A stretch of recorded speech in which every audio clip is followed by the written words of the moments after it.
What's up, y'all? It's your boy, KevOnStage, with the lovely and luxurious Miss KevOnStage. And this is Love Hour-ish, where we do a podcast about relationships and the like for about an hour-ish, sometimes more, sometimes less, depending on the topic. And today's topic is Chris Rock getting divorced from his wife of 19 years. 19 years, Liz. It's a long time. 19 years. And the worst part, or the best, depending on who you are, prenup expired 18 months ago. Prenup expired 18 months ago. They signed it in 1996. 18 years later, they get divorced. So I'm going to read the story real quick. The reason behind Chris Rock's divorce has been revealed, and it's pretty simple. He just wasn't happy in his marriage anymore. The source that is close to the couple informed TMZ the comedian just didn't want to continue being in a marriage that wasn't fulfilling. Rock filed for divorce in New Jersey court earlier this month from his wife of 19 years, Malak Compton Rock. The source also told TMZ that the divorce process will be simple and that all the top 5 star wants is shared custody of his 12-year-old and 10-year-old daughters, whom he says soon-to-be ex-wife has been keeping away from him. However, Compton Rock issued a statement December 30th refuting these allegations. And I quote, Malak is saddened and disappointed that Chris has accused her of keeping their children from him, which he knows is untrue and can easily be disproved. Her attorney, David Aronson, said in the statement, "We all know Chris leads a very busy public life, while Malak and their children definitely do not. She hopes that the privacy of their children is still important to Chris as it is to her and that it will be respected. They will always be the main focus of her life."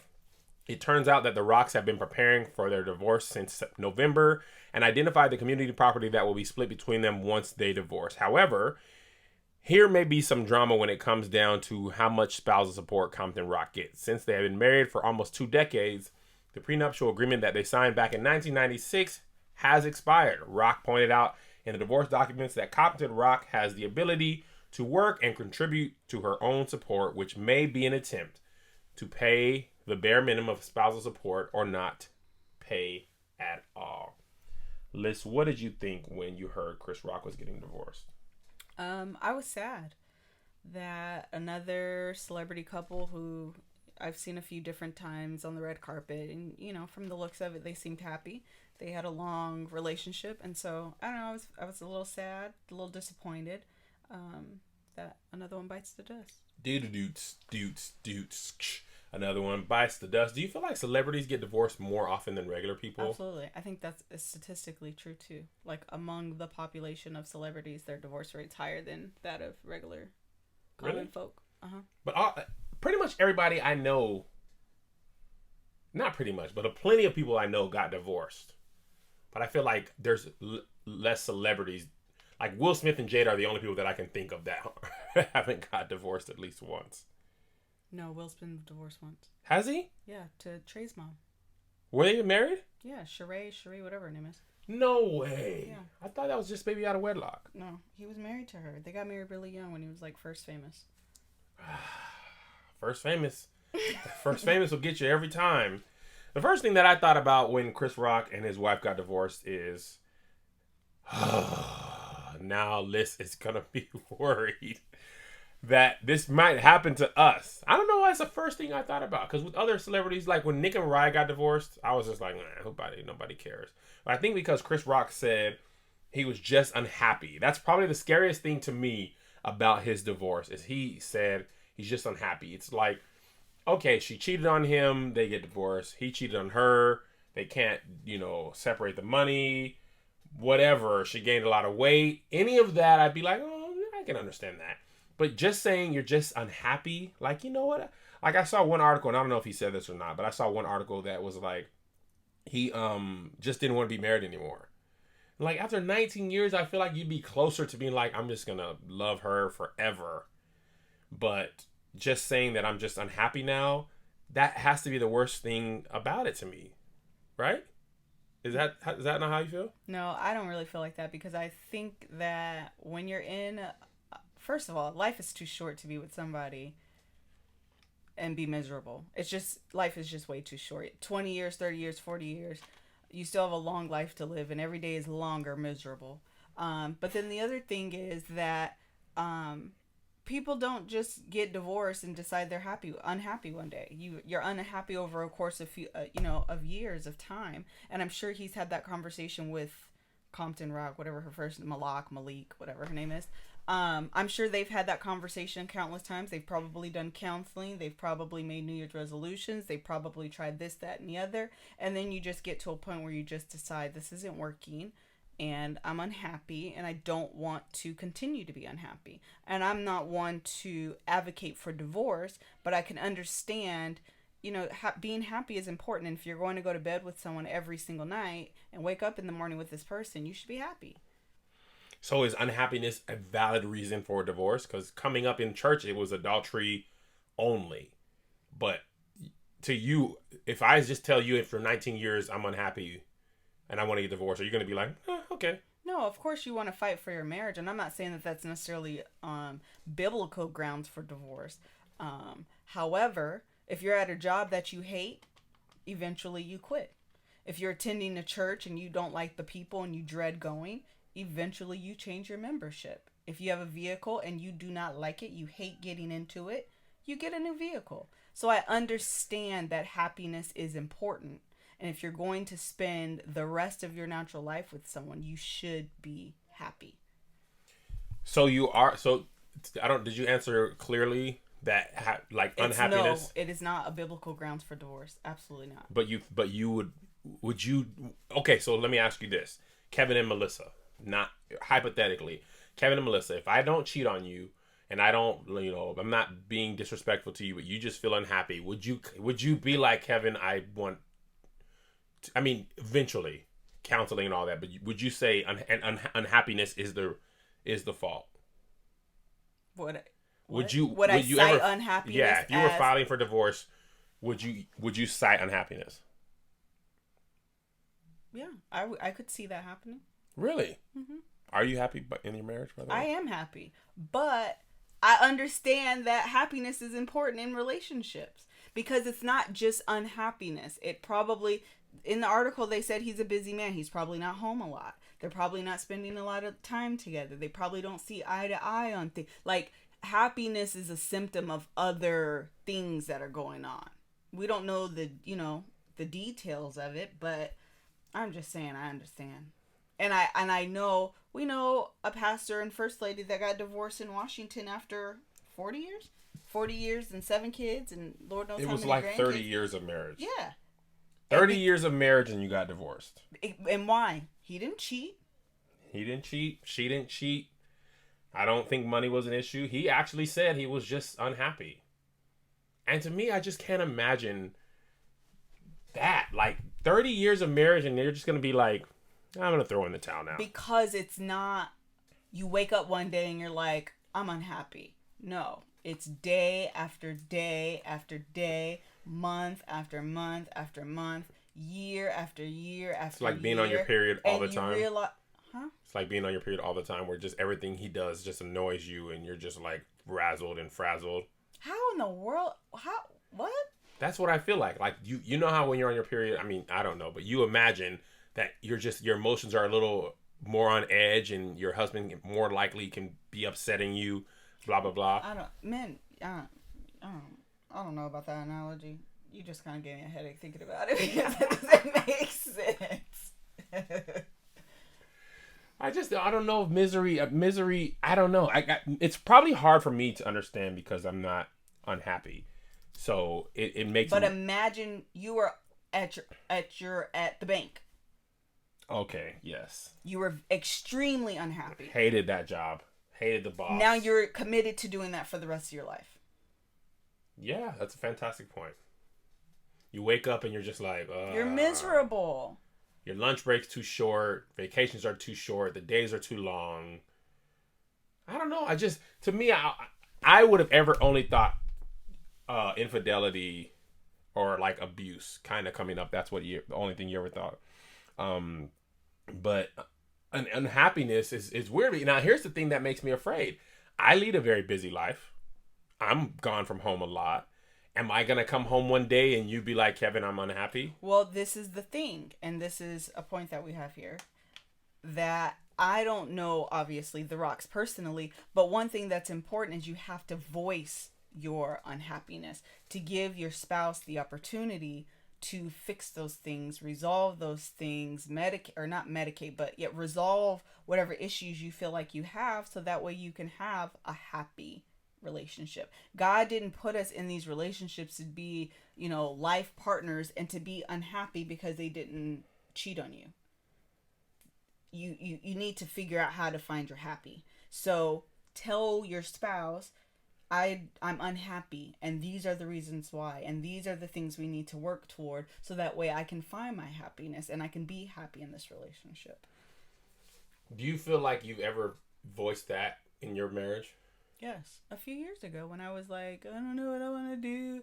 I think I want to work out. I think I want to have my own voice. I don't really know what to do. I was like, really, like, I don't know. I was having like a moment where I didn't feel like I knew I knew who I was in the scheme of KevOnStage, but I felt like I voiced that to you. Do you think I did? I don't know that it came across as clearly as I'm unhappy, because men don't read I want to work out as I'm unhappy in my marriage. I'm just like, no, I don't know that I was unhappy in my marriage as much as I was just like unhappy in life. Like, I was like, I don't really know what I want to do.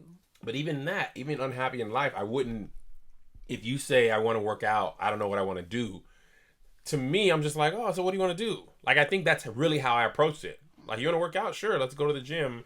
But not attributing that to unhappiness. And interestingly enough, Chris Rock is the one who said he was unhappy. It wasn't, she didn't say it. It seemed like I'm guessing. Well, he filed. You don't know. Well, it could have been mutual. Mm-hmm. Right. But I mean, I guess I'm saying it would make more sense to me if she filed and cited unhappiness due to his schedule and blah, blah, blah. But him filing and saying unhappiness makes it more like, man, Chris Rock is unhappy? Man. And I don't know. So what do you think, like, when I first think of this, when this first happened, my mind was immediately like, okay, what can I do to make sure this doesn't happen to me? Does that come across your mind when you hear of that stuff for celebrities, or is it just like totally unrelated? I mean, sometimes it does, but sometimes I just read it for what it is. Yeah. A couple years ago, my dad and mom went through like a patch, and I was just like, man, because they've been married for over 20 years, 23 years or something like that. 20, just maybe 21 or something like that.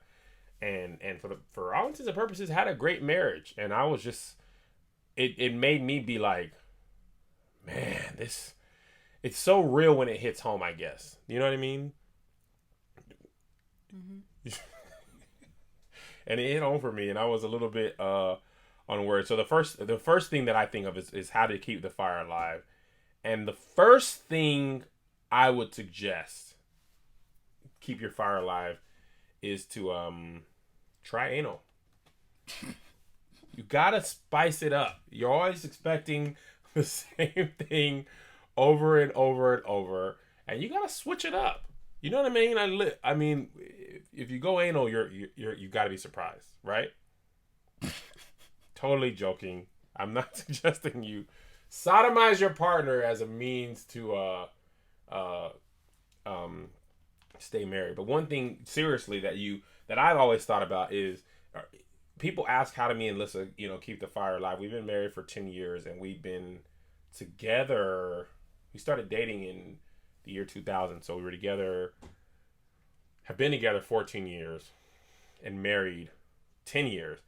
And people ask how do you do it, and in a cliche way, but not. I feel like as you age and mature and grow, your marriage shifts as well, right? So what I mean by that is Alyssa and I are not the same people. So as you continue to date and marry and get to know your partner, it's almost like getting to know a new person, because, for example, pre-kids, we were different people. Lissa as a mother is a different person than we're 20 years old when we got married. 21. 21. Yeah, 21-year-old, no kids. Melissa is very different. Early in her career is very different than 30-year-old, been a parent for 8 years. Are we 31? Mm-hmm. 31-year-old, been a parent for 8 years, Melissa. So in that ways, it's almost like being married to a version. It's kind of like AOL. You have AOL original, then 2.0, 3.0. So this is like Lissa 8.0. So I think part of staying together for a long time is being open to getting to know your partner over and over and over and over again as they change and as life kind of changes them. You have any tips? No, I said mine. Voice your unhappiness. And you have dating. You said that. I did? I didn't say dating. You said you have to... Oh, I guess you didn't. Yeah. That's your tip. How you're not going that you have to date often. You kind of said that because you said you have to date, find 1.0, 2.0, 3.0. I thought that's where you were going. No, I had said nothing about dating. I heard dating. See, you never listen to me. That's what I feel like. I feel like you never listen to me. We can go and play the tape back 30 seconds ago. You should, because I thought you said dating. I didn't. Okay. But I think one thing Melissa and I do, we actually had a date planned that got canceled because we are in LA just not able to get these babysitters lined up. We have like one person that babysits our kids, and if they're not available, we're just out of luck. So that happened a couple weeks ago. I had all this stuff planned, and then the babysitter fell through. So it was just like, all right, what's up on Netflix? Mm-hmm. So luckily, we found a new show on Netflix. But one of the things that we do is date like you would date if you weren't married. And we also vacation without the kids, too. A lot of families that I knew, even my family, my mom and dad never took vacation without us. Every vacation was a family vacation. But I feel like we have to vacation with the kids, which we do often, and vacation without them, which we do less often, but we still do it because, some things you just can't do with the kids. And you love them, but, our kids are 8 and 6, so in 10 or 12 years, 14 years, however long, they're going to be gone, and you don't want to run into a situation where 20 years down the line, you've only been mom and dad, and then the kids go to college and get married, and then you are stuck not even knowing who you are anymore. Because that happens. Mm-hmm. That happens a lot in marriages. People become, roles as opposed to partners. You're just mom, dad, I bring the bed and bacon in, and you cook it, feed the kids, get them off to school, blah, blah, blah. So...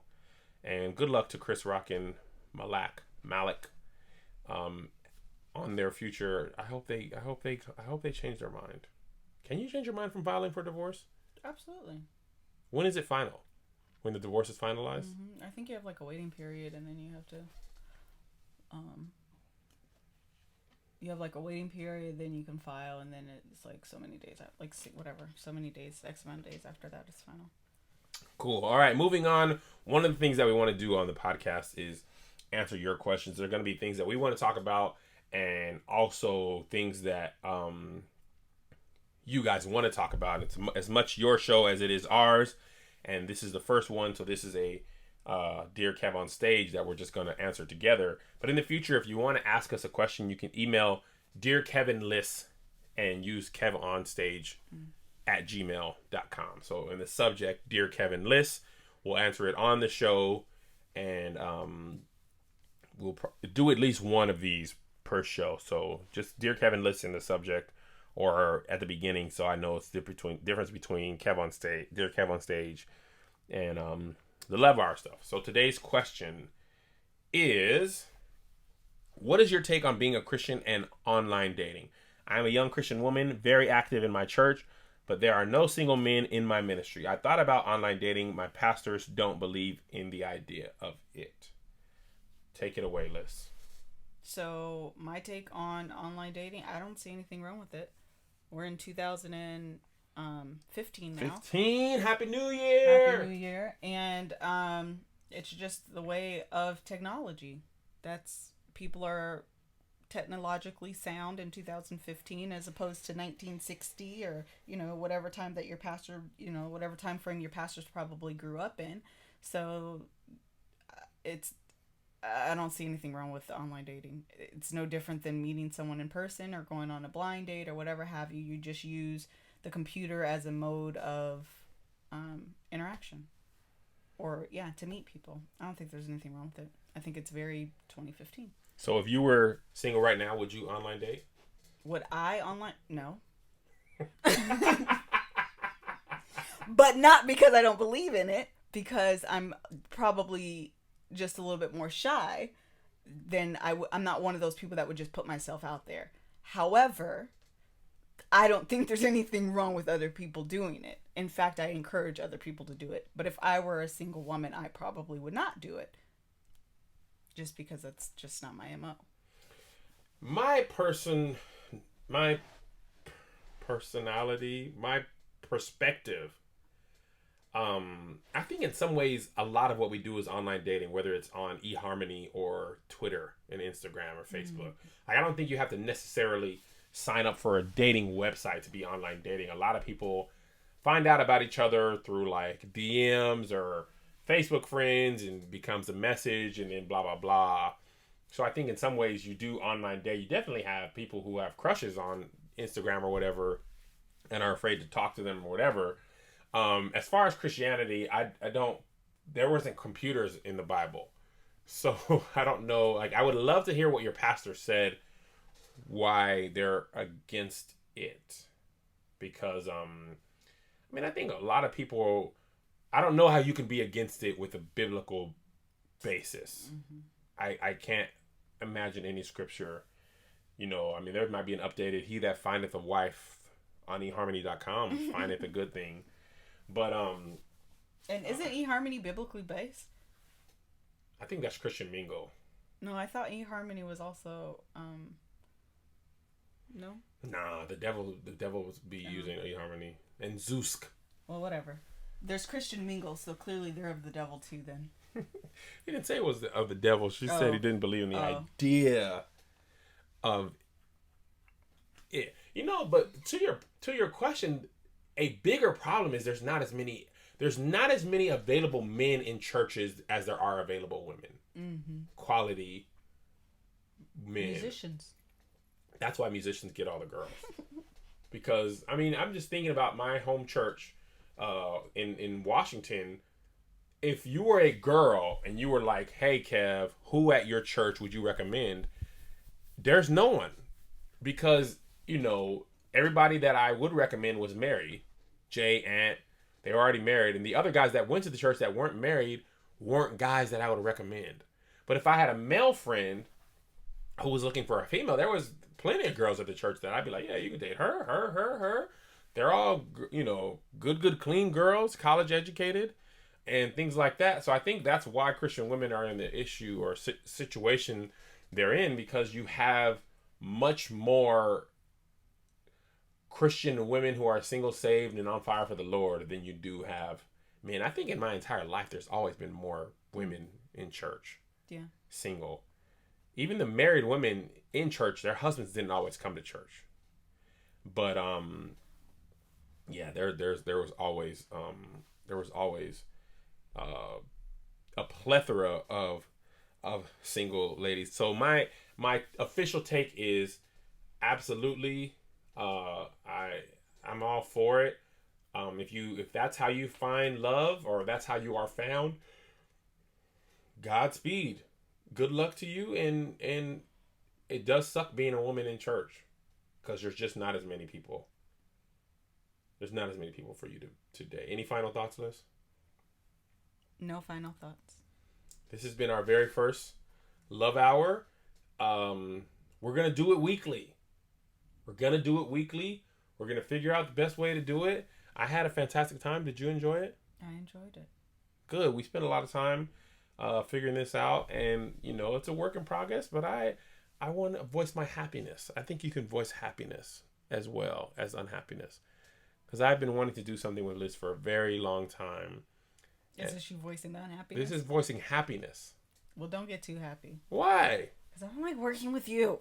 See, this is the true stuff. This is what happens when the microphone is off. I'm a perfectionist, and I want everything to be perfect. But we have some...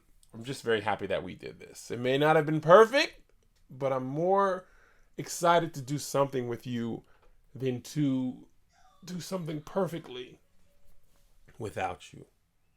Game. So remember, send your question to KevOnStage@gmail. Dear Kevin Liss, there's nothing on limits. If there's anything off limits to you, Liss, is there anything off limits that you won't talk about?